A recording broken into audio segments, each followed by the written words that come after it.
심리학을 배워봅시다. 마지막 5강이 열렸네요. AI 시대의 심리학 동향과 전망이라는 주제를 가지고 알아보도록 하시겠습니다.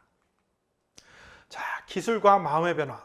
앞서서 심리학의 큰 세 가지 틀, 생리적 접근, 심리적 접근, 사회적 접근을 얘기했습니다. 자, 그것만 알면은 우리는 심리학에 다 능통해서 심리학에 다 천재들이 될 수 있을까요?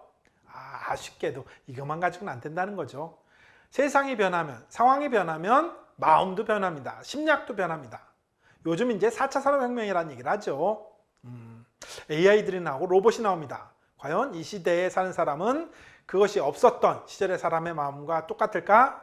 아닐 가능성이 높다는 겁니다. AI 시대의 심리학은 달라져야 되는데요. 자, 그런 점에서 이런 기술이 마음에 어떤 영향을 주는지 살펴보도록 하시겠습니다.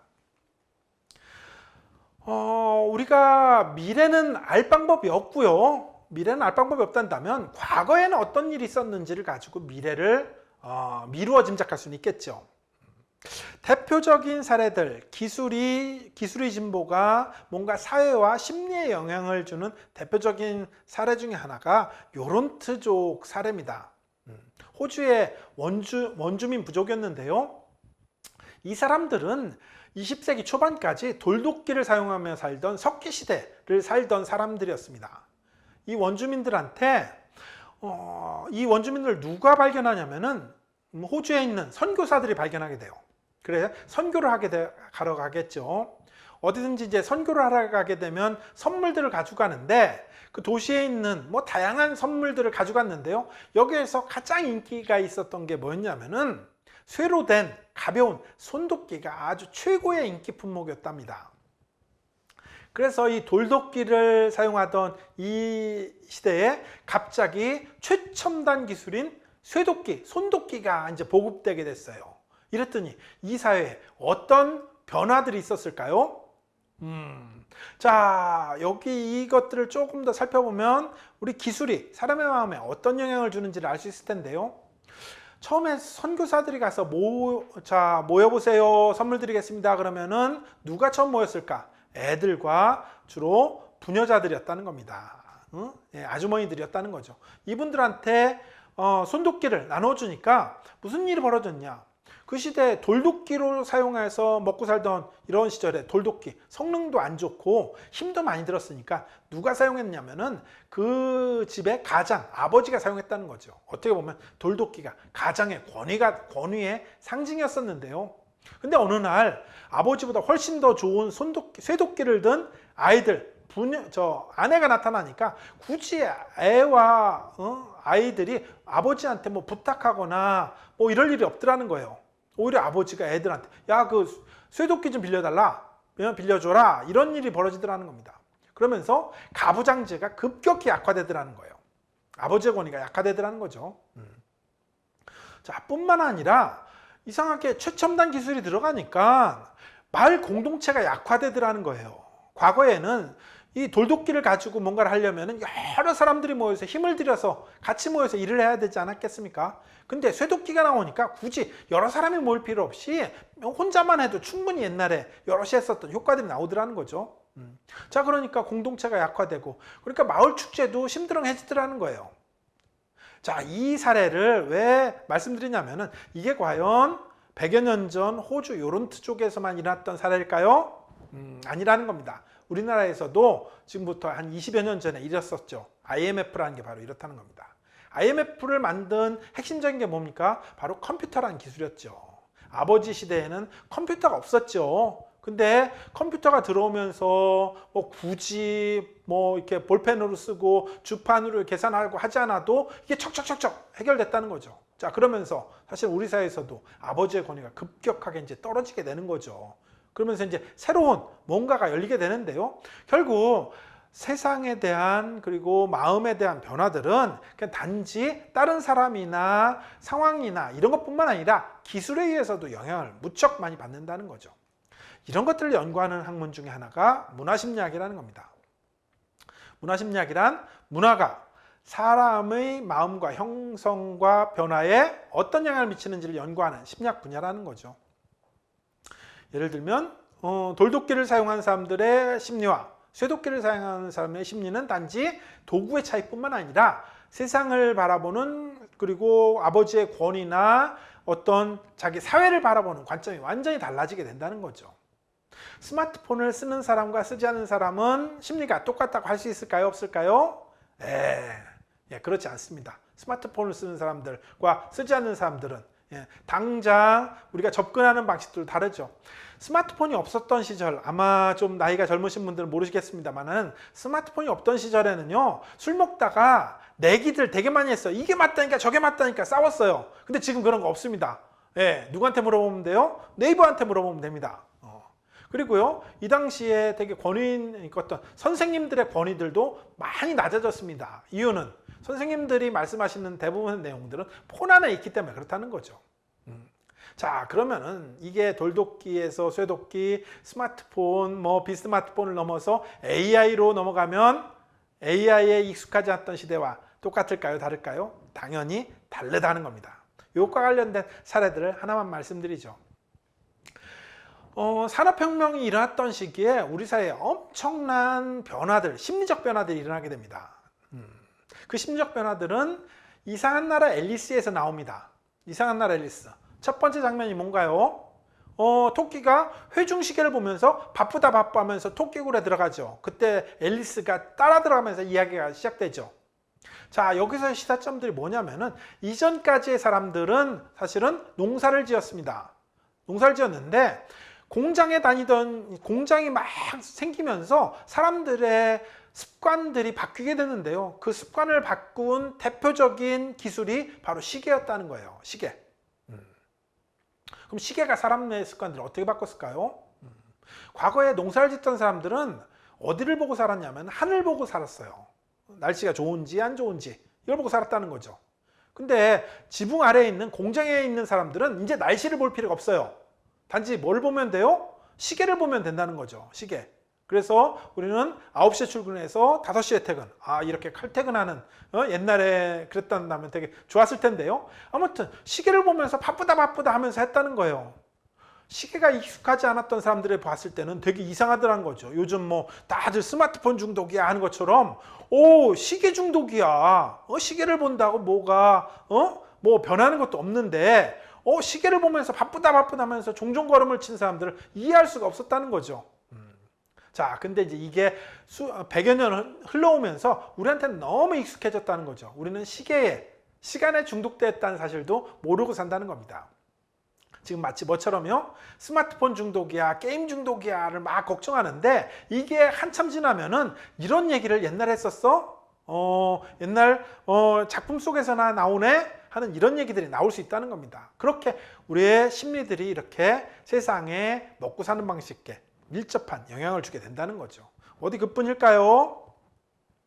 20세기 초 여성 투표권이 나타나는 배경 역시도 공장의 발전과 밀접히 연관됩니다. 특히라도 뭐하고 연결되냐면은 1차 세계대전이, 세계전쟁들은 사실은 여권 신장과 밀접히 연관됩니다. 과거에는 기운이 센 사람들이, 남자들이 주로 생산 현장에서 큰 역할을 했는데요. 이제 기계가 남자의 근육과 가축들의 근육들을 대신하게 됐습니다. 그러니까 조그만 힘으로도 충분히 그 역할을 할 수 있었다는 거죠. 여자의 힘으로도 그랬다는 거죠. 근데 전쟁이 나면서 남자들이 다 전쟁터에 나가요. 그 빈자리를 집사람, 안사람이었던 여자들이 나오게 됩니다. 바깥 사람이 되는 거죠. 자, 그러면서 바깥에 나와서 일을 하고 월급을 받고 하니까 좋아요, 안 좋아요? 좋은 거죠. 그러면서 전쟁이 끝나는데도 이 여자들은 옛날처럼 집으로 들어가지 않습니다. 이제 이때부터 페미니즘이라는 게 이제 본격화된 계기였는데요. 이거 역시도 기술적인 배경, 먹고 사는 것이 우리 여권이라는 거, 그리고 투표라는 거, 이런 데 영향을 주게 됐다는 거죠. 자, 이게 지금 아직 민주화가 덜 된데 SNS가 무슨 뭐 라일락 혁명 이런 것하고도 많이 연관되는데요. 결국 기술이 진보하면 진보할수록 이런 권력이나 사회적 권력이라든지 이런 거에 영향을 주게 된다는 겁니다. 뭐 요즘에 우리 사회에서 갑질 뭐 이런 얘기들이 많이 나오는데요. 갑질이 사회적 문제가 된 건 사실은 SNS 때문에 그런 거죠. 옛날에 그게 없었나요? 옛날에 더 심했죠. 근데 SNS, 스마트폰을 든 사람들은 녹음하고 녹화하고 해서 다른 사람들한테 공유할 수 있고 그런 공문들을 모을 수 있는 네트워크가 있기 때문에 옛날처럼 그런 갑질을 못하게 되는 거죠. 이렇듯 기술이라는 것들이 사람의 마음들을 이렇게 신압으로 바꾸게 된다는 거. 자, 그러면 이제 오늘 본격적인 주제들, 알파고 같은 AI는 사람의 마음들을 어떻게 바꿨을까요? 알파고가 이세돌을 이겼을 때 저도 정말 충격이었는데요. 사람의 어떤 이런 지적인 능력들은 따라갈 수 없을 것이라고 생각했는데 이게 따라갔다는 거죠. 뭐가요? 신경망, 신경망 컴퓨팅이 그랬다는 거죠. 자, 근데 이게 사람은 참 기가 막힌 적응의 동물이죠. 알파고가 이세돌을 이기자마자 우리는 그 알파고를 알사범으로 모시게 됐다는 겁니다. 명예구단 줬죠. 한국기원에서.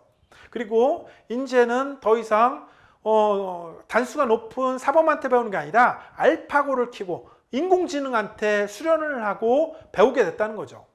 여기에 시사점이 뭘까요? AI가 사람과 같은 생각을 하는 것이 아니라 사람이 AI한테 배우고 AI 사고방식을 닮아간다는 거죠.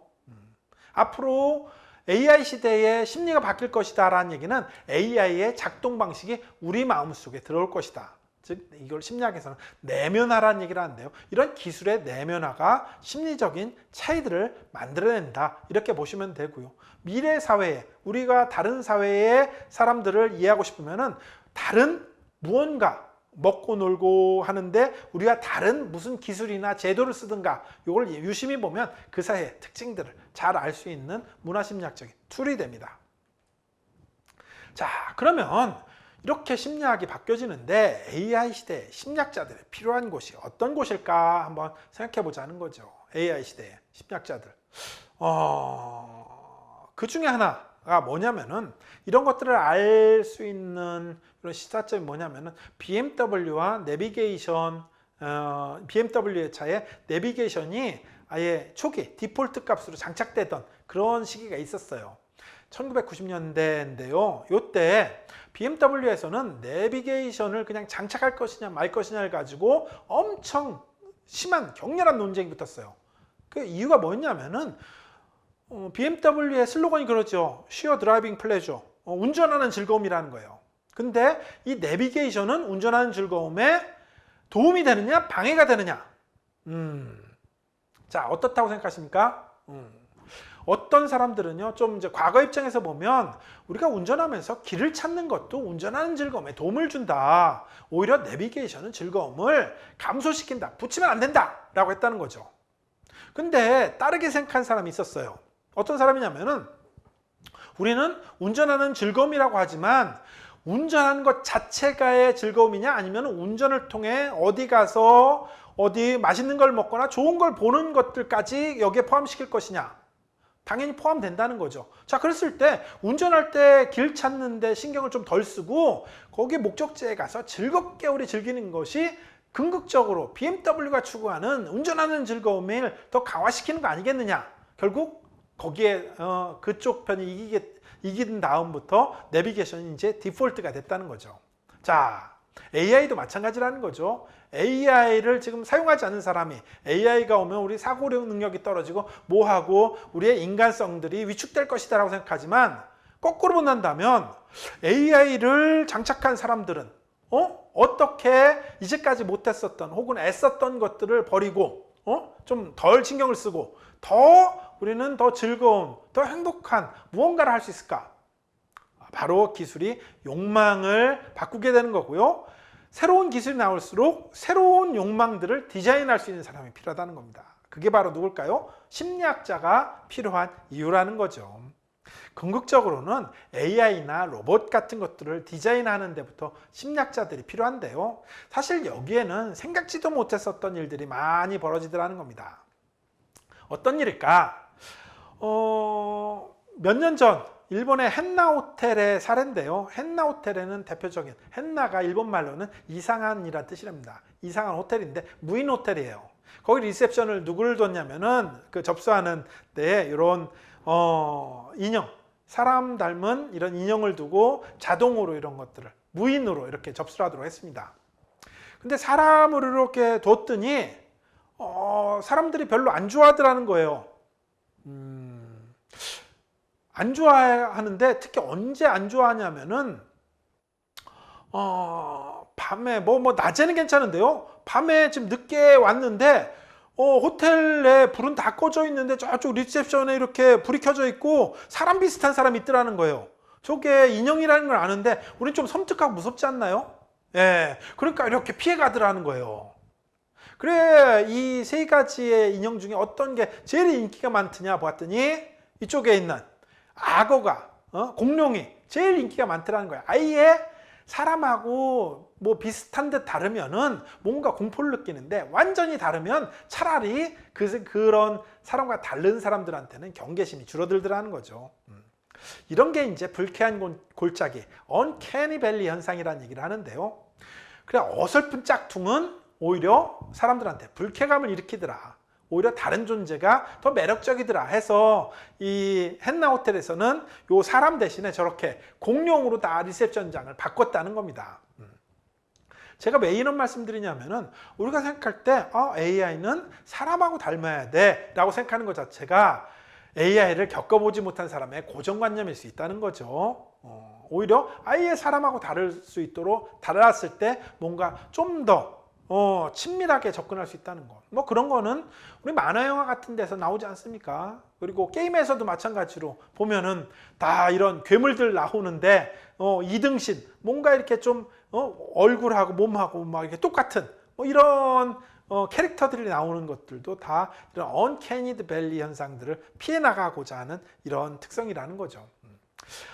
제가 말씀드리고 싶은 건 뭐냐면은 AI가 나왔을 때 이럴 것이다 라고 예측하는 저 같은 심리학자들의 예측은 백발백중은 아니고요. 100의 99은 벗어날 가능성이 높다는 겁니다.